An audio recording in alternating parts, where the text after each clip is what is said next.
देश के अलग अलग हिस्सों में 12 ज्योतिर्लिंग मंदिर हैं। ये ज्योतिर्लिंग मंदिर भगवान शिव के पवित्र और पूजनीय प्रतीक हैं। ये ज्योतिर्लिंग प्रकाश के स्तंभ के रूप में भगवान शिव के दिव्य स्वरूप का प्रतिनिधित्व करते हैं। मान्यता है कि इन ज्योतिर्लिंग के दर्शन करने से भक्तों को मोक्ष की प्राप्ति होती है। इन ज्योतिर्लिंगों में मध्य प्रदेश के उज्जैन के महाकालेश्वर और खंडवा जिले के ओंकारेश्वर ममलेश्वर ज्योतिर्लिंग मंदिर भी शामिल है। सभी 12 ज्योतिर्लिंग मंदिरों के नाम और स्थान आप भी जान लीजिए। पहला सोमनाथ गुजरात में, दूसरा मल्लिकार्जुन आंध्र प्रदेश के श्रीशैलम में, तीसरा महाकालेश्वर मध्य प्रदेश के उज्जैन में, चौथा ओंकारेश्वर मध्य प्रदेश के खंडवा में, पांचवा केदारनाथ उत्तराखंड में, छठा भीमाशंकर महाराष्ट्र में, सातवां त्र्यंबकेश्वर महाराष्ट्र में, आठवां कृष्णेश्वर महाराष्ट्र में, नौवां विश्वनाथ उत्तर प्रदेश के वाराणसी में, 10वां बैद्यनाथ मंदिर झारखंड के देवघर में, 11वां नागेश्वर गुजरात में, 12वां रामेश्वरम तमिलनाडु में। इन ज्योतिर्लिंगों का हिंदू धर्म में बहुत महत्व है और भक्त इन्हें देखने के लिए दूर दूर से आते हैं। तो अगर आप उज्जैन के महाकालेश्वर ज्योतिर्लिंग, जिसे महाकाल ज्योतिर्लिंग भी कहते हैं, का दर्शन करने जाते हैं तो इसके आसपास की 12 महत्वपूर्ण और पवित्र जगहों पर जाना मत भूलें। इन जगहों के बारे में विस्तार से जानने के लिए इस एपिसोड को आखिर तक देखिए। उज्जैन स्टेशन से 1.5 किलोमीटर की दूरी पर महाकाल मंदिर है और मंदिर के 1.5 किलोमीटर के दायरे में देखने वाली जगह है बड़ा गणेश मंदिर, महाकाल महालोक, सम्राट राजा विक्रमादित्य मंदिर, हरसिद्धि माता मंदिर, रामघाट, क्षिप्रा नदी राम मंदिर। दूसरी ओर मंदिर के 13 से 14 किलोमीटर के दायरे में मौजूद दर्शनीय और पर्यटक स्थलों की बात करें तो यह है शांतिपनी आश्रम, मंगलनाथ मंदिर, काल भैरव, गढ़कालिका मंदिर और भर्तृहरि गुफा। चलिए अब इन जगहों के बारे में एक एक करके विस्तार से बात कर लेते हैं। बड़ा गणेश मंदिर के बारे में भी जान लीजिए। भारत में कई ऐसे मंदिर मौजूद हैं जिनका इतिहास काफ़ी पुराना और समृद्ध है। ऐसा ही उन्हीं मंदिरों में से एक मंदिर है उज्जैन में स्थित बड़ा गणेश मंदिर। इस मंदिर में शहर की सबसे बड़ी गणेश जी की प्रतिमा स्थापित है। यह प्रतिमा लगभग 18 फीट तक ऊंची है और 10 फीट चौड़ी है। मंदिर के द्वार पर दाईं तरफ यह प्रतिमा है। गणेश जी की यह भव्य मूर्ति करीब 114 साल से ज़्यादा पुरानी है। कहा जाता है कि मंदिर में स्थापित गणेश प्रतिमा की स्थापना महर्षि गुरु महाराज सिद्धांत बागेश पंडित नारायण जी व्यास ने करवाई थी। इस मूर्ति को बनाने में 2.5 साल लगा था। इस मंदिर में एक ऐसा अनोखा शिवलिंग है जिसमें मध्य में बाबा महाकाल और आसपास 11 ज्योतिर्लिंग बने हुए हैं। 12 ज्योतिर्लिंग का यह शिवलिंग लगभग 90 साल से ज़्यादा पुराना माना जाता है। मंदिर में करीब 100 साल पुराना हनुमान जी की अष्ट धातु से बनी पंचमुखी प्रतिमा भी स्थापित है। महाकाल महालोक के बारे में भी जान लीजिए। श्री महाकाल महालोक उज्जैन में महाकालेश्वर मंदिर से सटे भव्य मंदिर परिसर है। इस परिसर को 2.81 हेक्टेयर यानी 7.1 एकड़ से 47 हेक्टेयर यानी 116 एकड़ तक विस्तारित किया गया है। यह भगवान शिव को समर्पित है। इसका मकसद भक्तों और श्रद्धालुओं के लिए एक भव्य और गहन आध्यात्मिक अनुभव बनाना है। श्री महाकाल महालोक में 108 दिव्य स्तंभों की भव्य श्रृंखला, एक विशाल प्रवेश द्वार, मंदिर के चारों निःशुल्क घूमने का स्थान और शिव पुराण की कहानियों के चित्रित भित्ति चित्र शामिल हैं। इस परिसर में एक संग्रहालय भी है जो भगवान शिव के जीवन और पौराणिक कथाओं को प्रदर्शित करता है। यह परियोजना उज्जैन में पर्यटन को बढ़ावा देने और इसे हिंदू धर्म के सबसे महत्वपूर्ण तीर्थ स्थलों में से एक के रूप में स्थापित करने के लिए की गई है। इस परियोजना में मौजूदा महाकाल मंदिर परिसर के विस्तार और सौंदर्यीकरण के साथ साथ नए बुनियादी ढांचे और सुविधाओं का निर्माण शामिल है। अब सम्राट विक्रमादित्य मंदिर के बारे में भी जान लीजिए। महाकाल मंदिर से कुछ कदम की दूरी पर सम्राट विक्रमादित्य का मंदिर है। यह मंदिर अवंतिका नगरी के शासक विक्रमादित्य के सम्मान में बनाया गया है, जिन्हें न्यायप्रिय, उदार और पराक्रमिक शासक माना जाता था। मंदिर में नवरत्नों की मूर्तियां स्थापित हैं जो उनके दरबार में रहने वाले विद्वानों का प्रतिनिधित्व करती हैं। मंदिर में सम्राट विक्रमादित्य के दरबार में रहने वाले नवरत्नों की मूर्तियाँ हैं जो उनके शासनकाल के वैभव और विद्वता को दर्शाती है। इन नवरत्नों में शामिल हैं बेताल भट्ट, अमर सिंह, शंकु, धन्वंतरी, कालिदास, बराहमिहिर, वररुचि, घटकरपर और क्षपणक। इन नवरत्नों के बारे में भी जान लीजिए। बेताल भट्ट ज्योतिष और जादू टोने के ज्ञाता थे। अमर सिंह संस्कृत के व्याकरण और विशेषज्ञ और कोशाकार थे। अमर सिंह संस्कृत के व्याकरण विशेषज्ञ और कोशकार थे। शंकु ज्योतिष और खगोल विज्ञान के ज्ञाता थे। धन्वंतरी आयुर्वेद और चिकित्सा के विशेषज्ञ थे। कालिदास महान संस्कृत कवि और नाटककार थे। वराहमिहिर ज्योतिष, खगोल विज्ञान और गणित के ज्ञाता थे। वररुचि संस्कृत व्याकरण और साहित्य के विशेषज्ञ थे। घटकरपर ज्योतिष, खगोल विज्ञान और गणित के ज्ञाता थे। क्षपणक इतिहासकार और राजकीय मामलों के ज्ञाता थे। अब बात कर लेते हैं हरसिद्धि मंदिर की। राजा विक्रमादित्य मंदिर से कुछ ही दूरी पर हरसिद्धि मंदिर है। उज्जैन का प्रसिद्ध हरसिद्धि मंदिर 51 शक्तिपीठों में शामिल है। 2000 साल पुराने इस मंदिर की चर्चा पुराणों में भी है। माना जाता है कि जहां यह मंदिर स्थित है वहां माता सती की कोहनी गिरी थी। इस मंदिर की परंपराएं भी बेहद खास है। मंदिर के सामने 2 दीप स्तंभ है। नवरात्रि के दौरान 5 दिन तक इनमें दीप मालाएं लगाई जाती हैं। भव्य यज्ञ और पाठ के साथ देवी की खास पूजा अर्चना होती है। माना जाता है कि यहाँ आने वाले हर भक्तों की मनोकामना पूरी होती है। हरसिद्धि मंदिर में 4 प्रवेश द्वार हैं। सभी द्वार पर सुंदर बंगले बने हुए हैं। मंदिर के दक्षिण पूर्व कोण में एक बावड़ी है जिसके अंदर एक स्तंभ है। यहाँ श्रीयंत्र बना हुआ है। कहा जाता है कि यह उज्जैनी के राजा विक्रमादित्य की आराध्य देवी थी। वर्तमान मंदिर के पुनर्निर्माण का श्रेय मराठों को जाता है। क्षिप्रा नदी आरती। हरसिद्धि मंदिर से कुछ ही दूरी पर क्षिप्रा नदी बहती है। क्षिप्रा नदी पर ही रामघाट और राम मंदिर है। क्षिप्रा नदी आरती उज्जैन के रामघाट पर की जाती है जो सूर्यास्त के समय होती है। यह नदी भारत की एक पवित्र नदी है और उज्जैन कुंभ मेले के लिए भी प्रसिद्ध है। भगवान श्री कृष्ण और सुदामा के गुरु सांदीपनी का आश्रम मंगलनाथ रोड पर स्थित है। उज्जैन में स्थित इस सांदीपनी आश्रम के बारे में कहा जाता है कि यहाँ भगवान श्री कृष्ण और उनके दोस्त सुदामा के साथ बलराम ने शिक्षा प्राप्त की थी। उन्होंने यह शिक्षा 126 दिनों में ही प्राप्त कर ली थी। कहते हैं कि भगवान श्री कृष्ण ने यहाँ 64 विद्याएं और 16 कलाओं का ज्ञान लिया था। अपने मामा कंस का वध करने के बाद श्री कृष्ण जी ने बाबा महाकालेश्वर की नगरी अवंतिका में आने के बाद 64 दिनों तक रुककर शिक्षा प्राप्त की। उज्जैन स्टेशन से 6 किलोमीटर दूर है। आश्रम में कुंडेश्वर और सर्वेश्वर महादेव मंदिर भी है। इसके अलावा भगवान श्री कृष्ण द्वारा सीखी गई 14 विद्याओं का कला दीर्घा भी है। इन 14 विद्याओं में शामिल है 4 वेद, ऋग्वेद, यजुर्वेद, सामवेद, अथर्ववेद और 10 वेदांग, शिक्षा, छंद, व्याकरण, निरुक्त, ज्योतिष, कल्प, धर्मशास्त्र, पुराण, मीमांसा और तर्क। महाभारत, श्रीमद् भागवत, ब्रह्म पुराण, अग्नि पुराण और ब्रह्मवर्त पुराण में सांदीपनी आश्रम का उल्लेख मिलता है। इस क्षेत्र में पुरातात्विक प्रमाण के रूप में 3000 वर्ष पुराने चित्रित धूसर पात्र मिलता है जिनका संबंध महाभारत काल से माना जाता है। आश्रम का प्राचीन जल स्रोत गोमती कुंड है जिसका पुराणों में भी उल्लेख मिलता है। कुंड के पास खड़े नंदी की प्रतिमा दर्शनीय है जो शुंगकालीन है। निकट का क्षेत्र अंकपात कहलाता है। जनश्रुति के आधार पर कृष्ण अपने अंकलेखन की पट्टिका यहाँ साफ करते थे। 16वीं शताब्दी के आरंभ में इस आश्रम के पास वैष्णव संप्रदाय के महान आचार्य श्री वल्लभाचार्य ने धार्मिक प्रवचन किया था। मंगलनाथ का मंदिर। सांदीपनी आश्रम के बाद हम लोग मंगलनाथ मंदिर पहुंचे। सांदीपनी आश्रम या अंकपात से कुछ ही दूरी पर मंगलनाथ का मंदिर एक टीले पर है। इसके बगल से क्षिप्रा नदी बहती है। मत्स्य पुराण में लिखा है कि मंगल ग्रह का जन्मभूमि उज्जैनी है।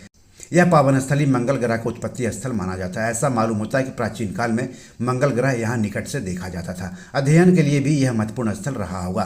मंगलवार को श्रद्धालु इस मंदिर में काफ़ी संख्या में जमा होते हैं। यह शहर के संरक्षक देवता महादेव को समर्पित है। यह मंदिर मंगल दोष निवारण भात पूजा के लिए प्रसिद्ध है। मंगलनाथ मंदिर महादेव को समर्पित है क्योंकि पौराणिक कथाओं के अनुसार ऐसा कहा जाता है कि एक राक्षस से युद्ध करते समय महादेव के पसीने की एक बूंद यहाँ गिरी थी और इससे शिवलिंग और मंदिर का निर्माण हुआ जहाँ से मंगल ग्रह का जन्म हुआ। इसलिए उज्जैन शहर को महादेव की नगरी के रूप में जाना जाता है। ऐसा माना जाता है कि मंदिर में भात पूजा का भी महत्व है क्योंकि मंगल ग्रह से परावर्तित किरणें यहाँ पड़ती है। कर्क रेखा भी इस स्थान से गुजरती है। मंगल से संबंधित कुंडली दोषों के समाधान के लिए भात पूजा मंगलनाथ मंदिर उज्जैन में महत्वपूर्ण महत्व रखती है। पुराणों में दावा किया गया कि मंगल ग्रह पृथ्वी की संतान है। दूसरे शब्दों में मंगल एक ऐसा ग्रह है जो पृथ्वी से विकसित हुआ है। हिंदू मिथकों के अनुसार भगवान शिव के पिघलने से मंगला का निर्माण हुआ है। मंगलनाथ मंदिर में अलग अलग पूजा का चार्ज है। भात पूजन सामान्य 1250 रुपये, भात पूजन नवग्रह 2300 रुपये, भात पूजन पंचानक्रम 5600 रुपये, भात पूजन जप 12100 रुपये। मंगलनाथ मंदिर में मंगल ग्रह की माता श्री भुवनेश्वरी माता का भी मंदिर है। कहा जाता है कि इसकी परिक्रमा से पृथ्वी की परिक्रमा का पुण्य मिलता है। अब काल भैरव। मंगलनाथ मंदिर से कुछ ही दूरी पर काल भैरव मंदिर है। यह हिंदू मंदिर है। यह उज्जैन शहर के संरक्षक देवता काल भैरव को समर्पित है। क्षिप्रा नदी के तट पर स्थित यह शहर के सबसे सक्रिय मंदिरों में से एक है। यहाँ हर रोज सैकड़ों भक्त आते हैं। शराब मंदिर के देवता को चढ़ाया जाने वाले प्रसाद में से एक है, लेकिन मंदिर के बाहर शराब की खरीद बिक्री करने पर कानूनन अपराध माना गया है। हालांकि चोरी चुपके यहाँ शराब की बिक्री होती है। मंदिर में चढ़ावा के तौर पर शराब स्वीकार नहीं की जाती है। अष्ट भैरव या आठ भैरव की पूजा शैव परंपरा का एक हिस्सा है और काल भैरव को उनका प्रमुख माना जाता है। काल भैरव उज्जैन के संरक्षक देवता है। उन्हें शहर का सेनापति यानी कमांडर इन चीफ या मुख्य जनरल माना जाता है। वर्तमान मंदिर की संरचना एक पुराने मंदिर के अवशेषों पर बनाई गई थी। स्थानीय परंपरा के अनुसार 1761 में हुई पानीपत की तीसरी लड़ाई में मराठों की हार के बाद मराठा सेनापति महादजी शिंदे ने उत्तर भारत में मराठा शासन के बहाल करने के अपने अभियान में जीत के लिए प्रार्थना करते हुए देवता को अपनी पगड़ी चढ़ाई। मराठा शक्ति को सफलतापूर्वक पुनर्जीवित करने के बाद उन्होंने काल भैरव मंदिर का जीर्णोद्धार किया था। अब गढ़कालिका मंदिर। काल भैरव मंदिर दर्शन करने के बाद हम लोग गढ़कालिका मंदिर गए। वहाँ पर नींबू शरबत पीकर थोड़ा तरोताजा हुए। गढ़कालिका मंदिर उज्जैन का एक प्राचीन और प्रसिद्ध हिंदू मंदिर है। काल भैरव मंदिर से कुछ ही दूरी पर है यह गढ़कालिका मंदिर। यह मंदिर देवी कालिका को समर्पित है और इसे 51 शक्तिपीठों में से एक माना जाता है। यह मंदिर उज्जैन के काली घाट पर स्थित है। मंदिर देवी सती के होठ गिरने की घटना से जुड़ा हुआ है, इसलिए इसे शक्तिपीठ के रूप में माना जाता है। उज्जैन का हरसिद्धि मंदिर भी 51 शक्तिपीठों में से एक है। प्रसिद्ध कवि और राजा विक्रमादित्य के नवरत्नों में से कालिदास भी इस मंदिर के उपासक थे। देवी गढ़कालिका को तंत्र देवी और महाकवि कालिदास की इष्ट देवी माना जाता है। अब बात करते हैं भर्तृहरि गुफा का। गढ़कालिका मंदिर के बाद हम लोग वहाँ से कुछ ही दूरी पर स्थित भर्तृहरि गुफा मंदिर पहुँचे। वहाँ पर एक गौशाला भी है जहाँ पर श्रद्धालु गायों को चारा खिलाकर पुण्य कमाते हैं। गुफा में जाने के लिए सड़क से नीचे सीढ़ियाँ बनी हुई हैं। क्षिप्रा नदी तट के ऊपरी भाग में भर्तृहरि की गुफा है। एक संकरे रास्ते से गुफा के अंदर जाना पड़ता है। कहते हैं गुफा से चारों धाम जाने के लिए मार्ग है जो बंद है। यह नाथ संप्रदाय के साधुओं का प्रिय स्थान है और योग साधना के लिए उत्तम माना जाता है। कई साधु यहाँ वर्षों से साधना करते हुए देखे जा सकते हैं। यह स्थान गढ़कालिका मंदिर के पास स्थित है। इन गुफाओं के बारे में कहा जाता है कि यहीं पर भर्तृहरि रहा करते थे और तपस्या करते थे। भर्तृहरि ने इस गुफा में 12 वर्षों तक कठोर तपस्या की। ऐसा माना जाता है कि कठोर तपस्या से उन्होंने इतनी सिद्धि प्राप्त कर ली कि अपने शरीर को सूक्ष्म और वायु समान हल्का बनाकर कभी हरिद्वार, कभी उज्जैन इत्यादि गुफा स्थानों पर प्रकट हो जाते थे और कभी दोनों स्थानों पर एक साथ प्रकट हो जाते थे। ऐसा माना जाता है कि राजा विक्रमादित्य के सौतेले भाई भर्तृहरि ने अपनी पत्नी पिंगला की मृत्यु के बाद इसी स्थान पर निवास और साधना की थी। भर्तृहरि महान विद्वान और कवि थे। इन जगहों पर घूमने के लिए आप ऑटो रिजर्व कर लें तो अच्छा रहेगा। ऑटो वाला आपसे 500 से 600 रुपये किराया मांगेगा, लेकिन आप 400 से 450 रुपये किराया दीजिएगा। महाकाल दर्शन में लगने वाले समय को छोड़ दीजिए तो आप इन सब जगहों पर करीब 4 घंटे में घूम लीजिएगा। अब जब उज्जैन में इन जगहों पर घूम ही लीजिएगा तो फिर यहाँ से करीब 150 किलोमीटर दूर ओंकारेश्वर ममलेश्वर ज्योतिर्लिंग मंदिर का दर्शन करना क्यों भूलिएगा। उज्जैन से ओंकारेश्वर बस से या शेयरिंग ऑटो से आप जा सकते हैं। शेयरिंग ऑटो वाला प्रति व्यक्ति 300 रुपया किराया लेता है। 3.5-4 घंटे में आप ओंकारेश्वर पहुंच जाएंगे। आप इंदौर शहर होकर भी ओंकारेश्वर जा सकते हैं, लेकिन ऐसे में समय ज़्यादा लग जाता है। उज्जैन से ओंकारेश्वर की सड़क अच्छी है। कुछ जगहों पर सड़क का चौड़ीकरण, कुछ जगहों पर मरम्मतीकरण किया जा रहा है। फिर रास्ते में भेरू घाट भी मिलेगा। यह घाट करीब 15 किलोमीटर है। घुमावदार सड़कें हैं, घाट पर हरियाली है। घाट से गुजरते समय काफ़ी अच्छा लगता है। शेयरिंग टैक्सी से ओंकारेश्वर में जिस जगह पर उतरेंगे उससे नर्मदा नदी का सबसे नज़दीकी घाट महज 500 मीटर की दूरी पर है। इस घाट से ओंकारेश्वर ज्योतिर्लिंग और ममलेश्वर ज्योतिर्लिंग सबसे नज़दीक है। ओंकारेश्वर ज्योतिर्लिंग और ममलेश्वर ज्योतिर्लिंग को नर्मदा नदी बांटती है। नर्मदा नदी के एक किनारे पर ममलेश्वर ज्योतिर्लिंग है, जबकि दूसरे किनारे पर ओंकारेश्वर ज्योतिर्लिंग।